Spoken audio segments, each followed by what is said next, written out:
بسم اللہ الرحمن الرحیم۔ شروع اللہ کے بابرکت نام سے جو بڑا مہربان نہایت رحم کرنے والا ہے۔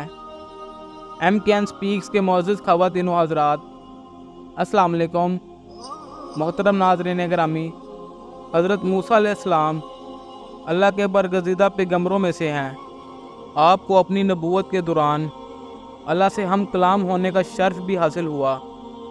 اسرائیلی روایت میں آتا ہے کہ ایک مرتبہ حضرت موسیٰ علیہ السلام نے اللہ سے پوچھا کہ اے اللہ، تو نے اپنے پیغمبروں سے جنت کا وعدہ کیا ہے اور مجھ سے بھی جنت کا وعدہ ہے۔ اگر میں تیری رحمت سے جنت میں داخل ہوا تو جنت میں میرا پڑوسی کون ہوگا؟ اللہ نے فرمایا کہ اے موسیٰ، یقیناً تم جنتی ہو اور جنت میں تیرا پڑوسی ایک قصائی ہوگا۔ حضرت موسیٰ علیہ السلام نے فرمایا کہ اے میرے رب، میں اس قصائی سے ملنا چاہتا ہوں تاکہ دیکھوں تو صحیح کہ کس عمل کی وجہ سے وہ انسان اس درجے پر پہنچا۔ اللہ تعالیٰ نے فرمایا کہ فلاں جگہ پر وہ رہتا ہے، جاؤ اور جا کر دیکھ لو۔ حضرت موسیٰ علیہ السلام اس قصائی کا پتہ پوچھتے پوچھتے اس کے گھر پر پہنچ گئے۔ قصائی باہر آیا تو حضرت موسیٰ علیہ السلام نے اس سے فرمایا کہ میں ایک مسافر ہوں، دور دراز علاقے سے آیا ہوں، 1-2 راتوں کے لیے اگر آپ مجھے اپنا مہمان بنا لیں تو بہت شکر گزار ہوں گا۔ قصائی حضرت موسیٰ علیہ السلام سے پہلے کبھی نہ ملا تھا، کہنے لگا ضرور آپ آج سے میرے مہمان ہیں، آپ کو کوئی تکلیف نہیں ہوگی۔ قصائی نے بتایا کہ اس گھر میں صرف وہ اور اس کی ایک بوڑھی ماں رہتی ہے۔ حضرت موسیٰ علیہ السلام نے اب اس قصائی کے شب و روز پر غور کرنا شروع کیا۔ قصائی صبح سویرے دکان پر چلا جاتا، گوشت بیچتا، دکان بند کرتے وقت تھوڑا سا گوشت بچا لیتا اور اس کو اپنے ساتھ گھر لے آتا۔ گھر پر آ کر اس گوشت کا کھانا پکاتا، پھر اپنی بوڑھی ماں کو بستر پر بٹھاتا اور اس کو کھانا کھلاتا۔ جب اس کی بوڑھی ماں کھانا کھا لیتی تو اس کو پانی پلا کر اس کا منہ صاف کر کر دوبارہ لٹا دیتا۔ بوڑھی ماں اپنی کمزور آواز میں قصائی کو اپنے قریب ہونے کو کہتی۔ قصائی اپنا کان ماں کے منہ کے پاس کر دیتا، ماں اس سے کچھ کہتی اور قصائی اس کی بات سن کر بے نیازی سے ہنس پڑتا۔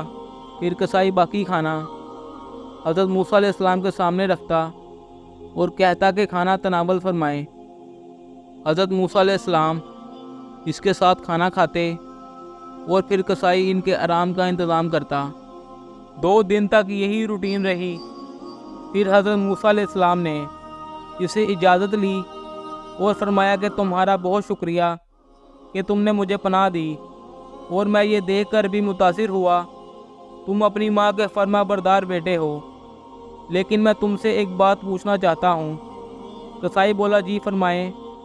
حضرت موسیٰ علیہ السلام نے فرمایا کہ جب تم اپنی ماں کو کھانا کھلا دیتے ہو تو وہ تمہارے کان میں کچھ کہتی ہے اور تم اس پر ہنس پڑتے ہو، میں پوچھ سکتا ہوں کہ وہ تمہارے کان میں کیا کہتی ہے؟ قصائی کہنے لگا، میری والدہ میری اس خدمت پر مجھے دعا دیتی ہے اور کہتی ہے کہ اللہ تجھے جنت میں حضرت موسیٰ علیہ السلام کے برابر والا محل عطا کرے۔ میں ان کی یہ بات سن کر ہنس پڑتا ہوں کہ کہاں حضرت موسیٰ علیہ السلام اللہ تعالیٰ کے برگزیدہ پیغمبر اور کہاں میں اللہ کا ایک عام سا گناہ گار بندہ۔ حضرت موسیٰ علیہ السلام نے فرمایا کہ تو اس بات پر ہنس رہا ہے اور اللہ تیری والدہ کی دعا قبول کر چکا ہے۔ میں اللہ کا پیغمبر موسیٰ ہوں اور تو جنت میں میرا پڑوسی ہوگا۔ ماشاءاللہ، سبحان اللہ۔ اللہ تعالی ہم سب کو اپنے والدین کا فرما بردار اور ان کی خدمت کرنے کے قابل بنائے اور ان کا سایہ تا قیامت تک ہمارے سروں پر قائم رکھے۔ آمین ثم آمین۔ اب تک کے لیے اتنا ہی۔ محترم ناظرین گرامی، امید کرتا ہوں آپ سب کو آج کی یہ ویڈیو اچھی لگی ہوگی۔ مزید اچھی ویڈیوز دیکھنے کے لیے میرے چینل کو لائک، سبسکرائب اور بیل آئیکن کو پریس کرنا مت بھولیے گا۔ اس کے ساتھ ہی اجازت چاہوں گا۔ اللہ حافظ۔